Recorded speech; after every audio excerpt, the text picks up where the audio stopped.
अशा प्रकारचे किळसवानं वक्तव्य अनिल परब सारख्या जबाबदार आमदाराला शोभणारं नव्हतं. आणि शेवटी छत्रपती शिवाजी महाराज, छत्रपती संभाजी महाराज यांच्यावर प्रेम करणारा महाराष्ट्र हिंदुस्थान आहे. आणि छत्रपती संभाजी महाराजांच्या पायाच्या नखाची सर सुद्धा धुळीची तुलना सुद्धा या ठिकाणी अनिल परबची होऊ शकत नाही. आणि म्हणून तमाम छत्रपती संभाजी महाराजांवर प्रेम करणारे सारे शिवभक्त, संभाजी महाराजांचे भक्त म्हणून या ठिकाणी आम्ही आमदारांनी पायऱ्यांवर या ठिकाणी अनिल परबांचा धिक्कार केला. त्यांनी जी स्वतःची संभाजी महाराजांशी तुलना केली त्याबद्दल त्यांनी सभागृहात जाहीर माफी मागावी. अन्यथा अनिल परब यांचं निलंबन करावं अशी आमची त्या ठिकाणी मागणी आहे. आणि राज्यपाल यांच्याविषयी, अभिभाषणाविषयी जे काही वक्तव्य केलं तेही असंसदीय आहे, तेही या ठिकाणी शोभणारं नाहीये. त्या संदर्भात त्यांनी सभागृहात त्या ठिकाणी दिलगिरी व्यक्त करावी, माफी मागावी. अन्यथा अनिल परब यांना त्या ठिकाणी सळोकी पळवल्याशिवाय आम्ही राहणार नाही.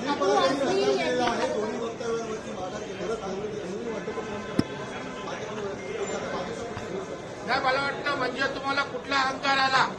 छत्रपती संभाजी महाराजांपेक्षा आपल्याला मोठे समजता का? छत्रपती शिवाजी महाराज, संभाजी महाराजांची तुलना होऊ शकत नाही.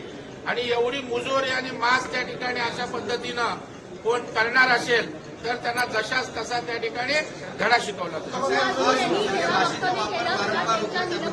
खाली कर रे.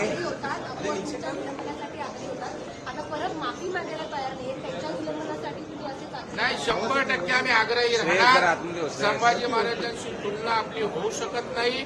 राज्यपालांच्या अभिभाषणाचा अवमान आपल्याला करता येणार नाही.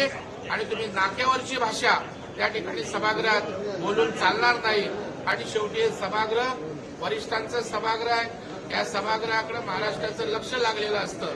आणि महाराष्ट्रामध्ये अनिल परबांच्या विरोधात एक प्रचंड संतापाची लाट उसळली. आणि म्हणून छत्रपती संभाजी महाराजांचे पाईक म्हणून या ठिकाणी आम्ही पायऱ्यांवर आंदोलन केले.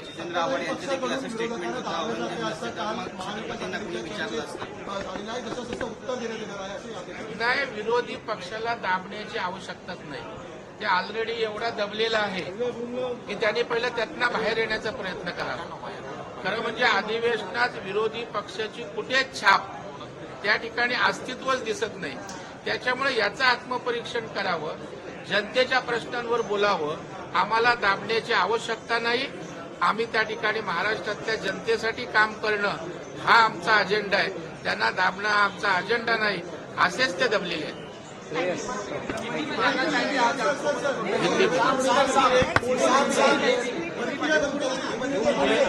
बाजूला बाजूला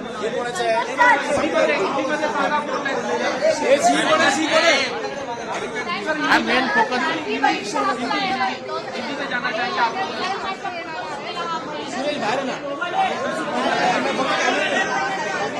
महिलांसाठी खुशखबर आहे. आमच्या लाडक्या बहिणींना शुभेच्छा आहेत. आज त्यांच्या संदर्भात सभागृहात चर्चा आहे. आणखी लाडक्या बहिणींचं कौतुक आम्ही त्या ठिकाणी करणार आहोत. आणि हे दोन्ही हप्ते त्यांना मिळालेले आहेत. आणखी त्या ठिकाणी त्या सक्षम कशा होतील त्यांच्या सबलीकरणासाठी शासनाचा प्रयत्न सतत राहील.